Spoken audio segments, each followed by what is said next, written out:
Okay, I'm kneeling and bow with Chris Stack, and he is the star of Midday Black Midnight Blue. Hi, Chris. Hi, Robin. Thanks for having me. I love your backdrop too. Thank you. Which one?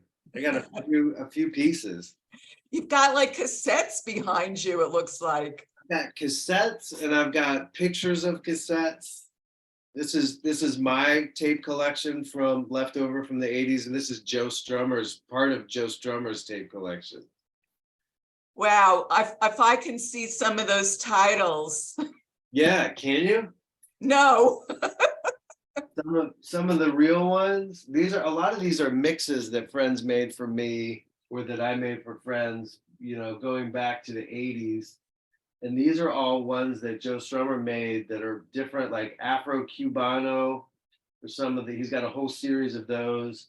Hip City Soul, like he's got this whole series of just different kinds of music, magic ska, super ska, blues. And there's one that's called Aaron, which I'm assuming is Irish music, but that's my wife's name is Aaron. So I like that he had a tape called Aaron. Were these tapes that you put together, or is he a friend of yours? No, Joe Strummer was the guitar player and the singer for the Clash. Yeah. So this was like his. It's actually just a detail of a photograph of part of his tape collection. How I wish he was a friend of mine. And when I listen to his music, sometimes he feels like a friend of mine. Speaking of music, I can only imagine the type of music you must have been listening to for this film. Yeah. There was a wide variety of music. A lot of it was, I'm trying to think. I put together a whole kind of a Spotify playlist, and a lot of things I haven't listened to it in a while because it's still very evocative. There are a lot of things when you work on a performance that become muscle memory. And so some of that music that I used then, it triggers some of those muscles still 2 years later. So some of it I just don't listen to anymore, or I haven't been able to listen to in a while.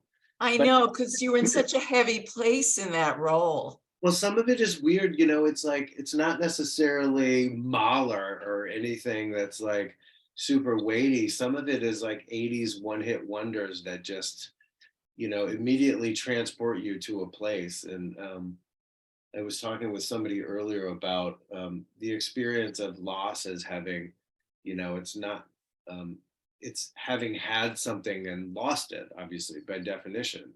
So when you think, a lot of the music that I listened to was music that put me in a really specific place in my life that was super positive or very innocent or very loving or very connected. And then as you set aside that music, you're kind of setting aside that metaphorically that place. And you're setting aside that place of connection and that place of love and that place of innocence and happiness. And so in setting it aside, you are kind of quote unquote losing it. So that mix is really, I should go back. It makes me want to go back and see what's in there. I'm really curious to know what's in there. I would love to hear that mixtape. Why don't I sift through? I think I can pull it up on my playlist right now. I can just rattle off a few titles to you. The melody of a song that Lou Gramm sang called Just Between You and Me. The thing about music, capitalized title it. The thing about music, the thing that just kind of trips your heartstrings sometimes. There's a little Tom Petty on here. Oh, yeah. There's a really old Duran Duran song on here. There's some Chris Cornell, Tool, REM, Peter Gabriel, Van Morrison. I love it. Yeah, a lot of really hard stuff. There's some classical stuff. Yeah, wow, this is kind of fun. I haven't looked at this in a while. Even some Bad Company. Oh, boy. Paul Rogers, Paul Simon. Yeah. That's great. We can tell the era that you're from, Chris. Yeah. Yeah. just from those titles. Right. So what was it like for you to tap into Ian? Describe that. All in all, and this might seem like a very odd answer, but in one word, it was very positive. And I think along the lines of what we were just talking about, to place yourself in the position of somebody who has, and then shift into that position of loss is a very complete experience. And then on camera and with Sam and Daniel process that loss and struggle with it, struggle against it. Ian fights for things and then fights against things. It's a very active struggle that he is engaged in the film. So it was a very, it was an experience that was full of motion. And it was an experience that was full of emotion, but I think the emotion is a byproduct of emotion, I feel like. Yeah. So, and because the film was written by who it was written by, there's so much humanity and there's so much compassion and there's so much love that like really it's all a part of that experience of shooting it. So I really came through the other side of the filming process.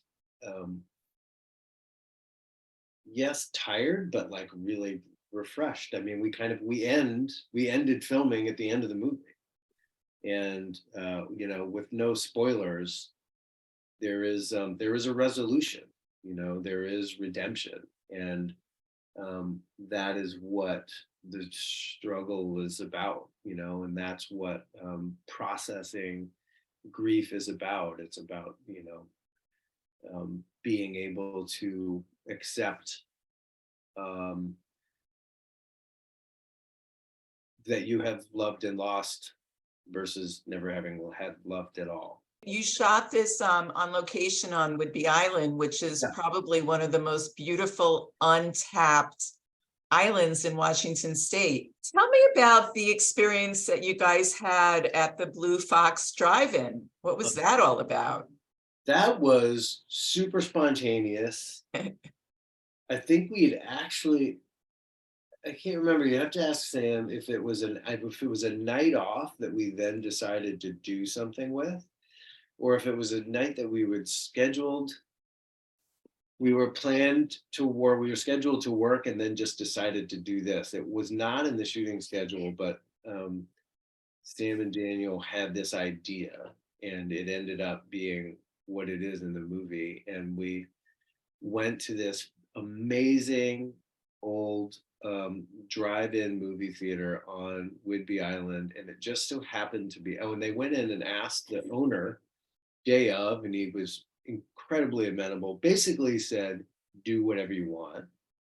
Good press for him. Go wherever you want. He was an amazing guy and was then hosting that night that we shot the senior graduation party from the local Whidbey Island High. So they were all there watching a movie, and like there were go-karts, there's video games, concessions, and it was this really wonderful human community experience that we then brought our film crew into the middle of and captured some of, but then we're just kind of blown away by what we were doing and where we were doing it and under the circumstances, that we were shooting this movie about this person and these people at a point in their lives, kind of in conjunction with this high school grad party, which just like, it was one of those moments that you couldn't have planned, and it still kind of brings a glimmer to my eye thinking about it. Yeah, it must have been very serendipitous in a way. 100%. Yeah. Yeah. Things that, the whole thing was spontaneous, and then it went even, oftentimes when you follow that spontaneity, you find things that are even more unexpected than the most unexpected things that you can imagine. So yeah, it was a really special night. Now, I know that you're a big theater actor, and in fact, I've seen a lot of your work on the stage. Oh yeah. Do you have plans to come back to the stage anytime soon? I have, for superstition's sake, I won't say what, but I am kind of in consideration for something that I would love to do. So yes, is the short answer to that. I love the stage, and I'm hoping to get back to it soon. Yeah, Yeah. I was sort of doing a little deep dive on you, and I saw on IMDb, now tell me if this is true, you were in 121 episodes of One Life to Live. Oh yeah, that sounds about right. Yeah. Wow. Well, I mean, the thing about, I mean, listen, I was on, you say 121 episodes, and yet I was on that show for about 2 years. So I have, it's not like, 2 years of any other television show is maybe most, back in the day when there were 22 episodes in a season, 2 years would be 44 episodes. So, Right. but a soap opera was unlike any other uh, you know, television show, in that oftentimes you would shoot at least portions of 4 and 5 episodes a day, and we shot um, sometimes 80 to 90 pages a day and 5 days a week. And so to be on 100 and, would you say 121 episodes like that? 121. Yeah, that doesn't surprise me. And some of those episodes are, they're small. Like, oh, there's so and so in the background. That counts as an episode. But yeah, some of them you're on the entire episode. Such a juggernaut of acting, right? I mean, there's nothing like it. Nothing like it. It was a supreme challenge. It was a supreme joy. And it was kind of a moment in time. I mean, I know they still exist, but not many of them, and they don't exist in New York anymore. I actually think so. I was on One Life to Live, and the executive producer and then some of the actors, I don't even know if they're still on it anymore, but they moved to California, and we're working on General Hospital then, I think. That was my bag, General Hospital, yeah.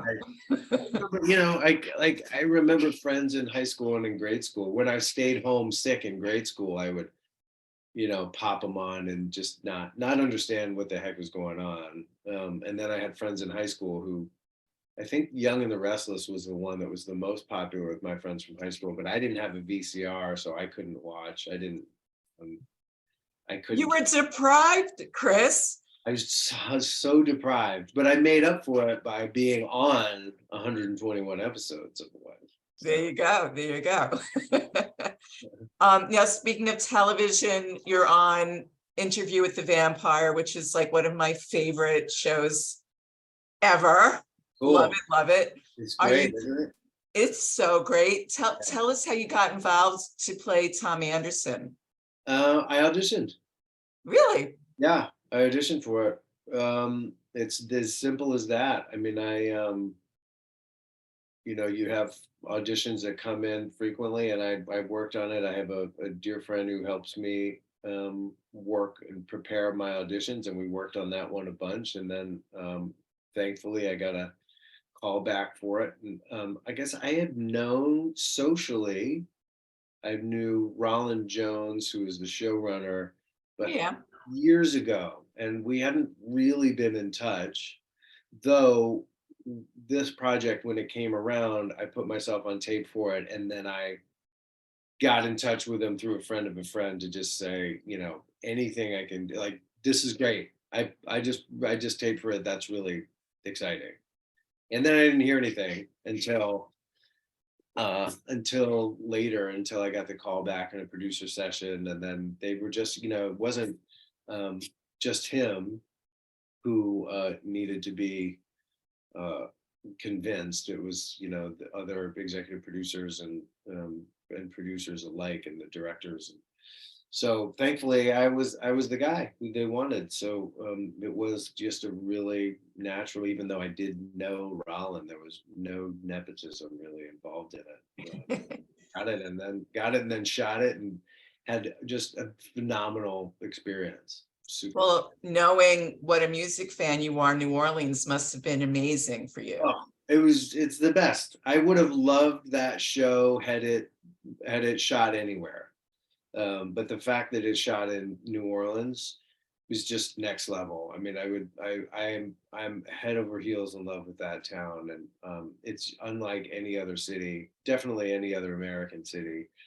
And the music scene, the art scene, the people, the topography, the geography, the weather, the river, the food, the music, the whole thing is just, I'm just kind of blown away by that town. So to be able to go there and work on that show and then have a couple of days off to hang out by myself in New Orleans was really, I'll never forget it. It's been over a year now since I've been there, and I just am looking forward to getting back as soon as possible. Oh, you're coming back to the show. No, I wish. Uh, I wish. Now they're shooting season 2 right now in Prague. God. Yeah. Wow. I want to be an actor just so I can get to go to these places. I mean, but that's the thing. Like you know, if you can, if my ideal world, and this is something that we did for Midday Black too, is like write a movie that takes place in a beautiful place and then produce it. So then we all get to hang out on Whidbey Island together for a month. We're great. Next one, like maybe we set it in the steppes of Mongolia somewhere so we can just go live there for a while together. So what's been one of your greater traveling adventures in a film that you shot? I would say this one, Midday, is definitely one. There was a short film I did years ago, I remember really fondly, that shot in a small town in Maine called Monson, which is near the beginning or the end, depending on which way you're going, of the Appalachian Trail. And then just, working in New York is always fun for those different reasons. Times Square. Yeah, hopefully not ever.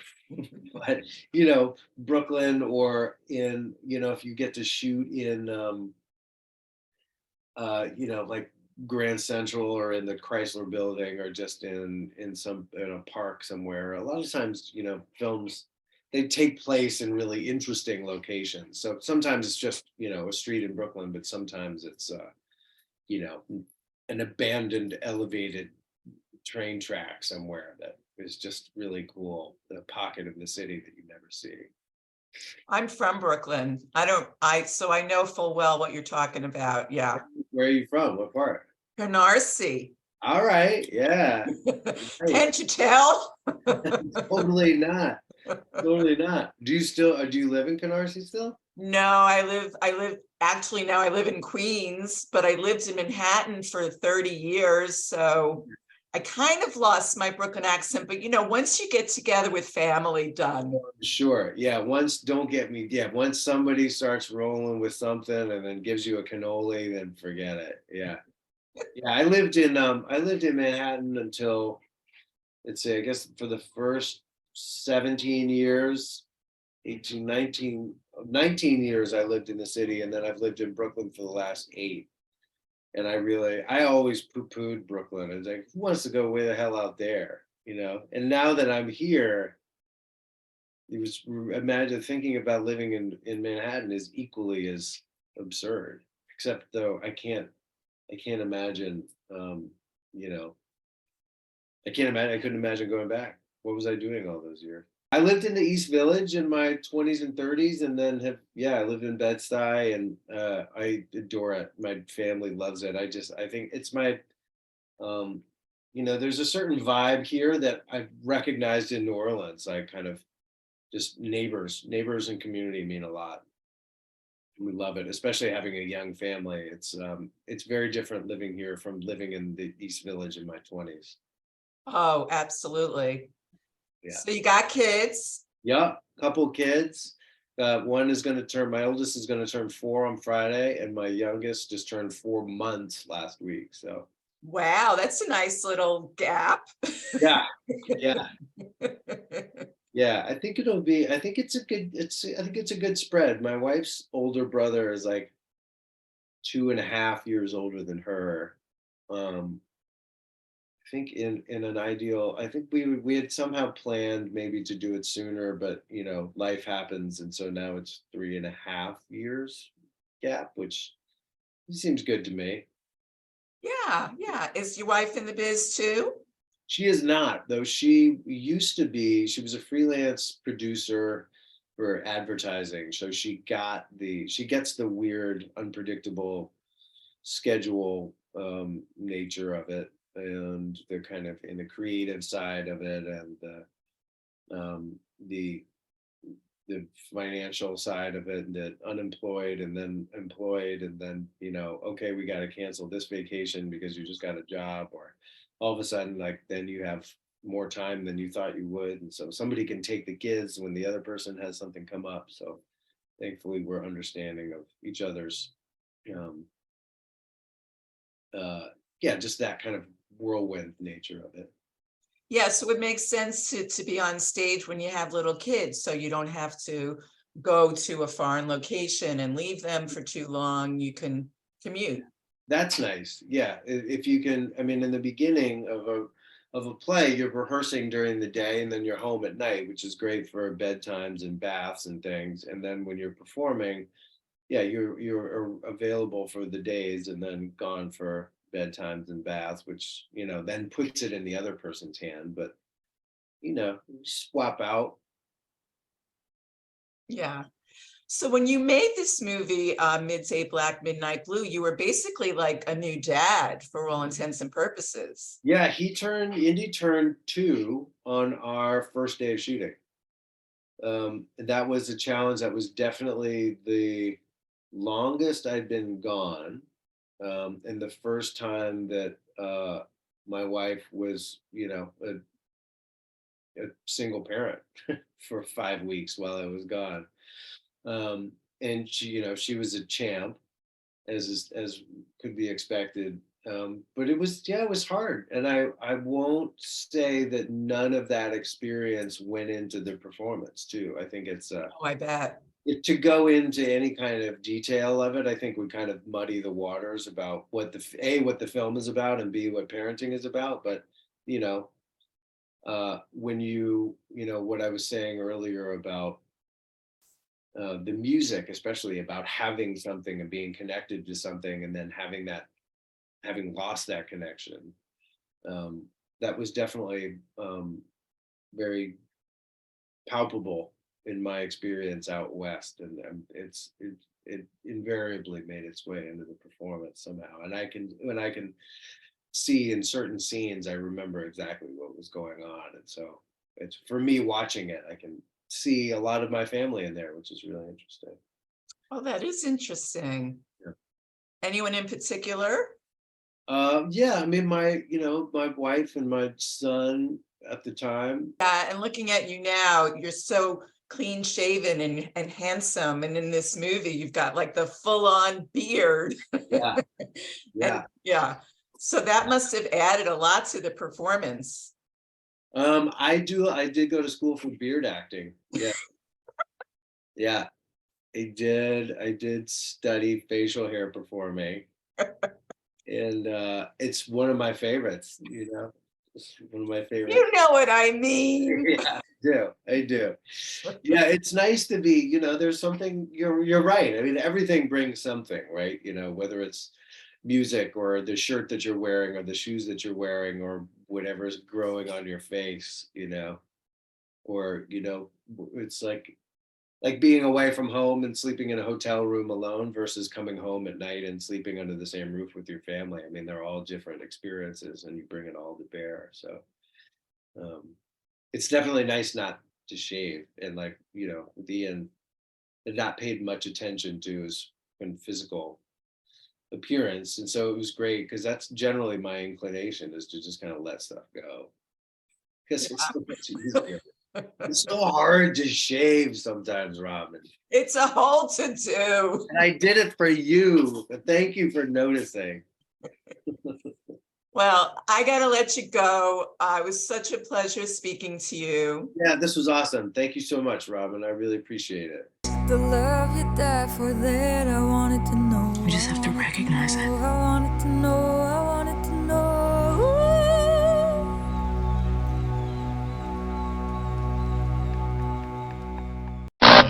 Always news. Always refreshing. Always candid. Always milling about. Robin Milling delivers what celebrities are saying to you.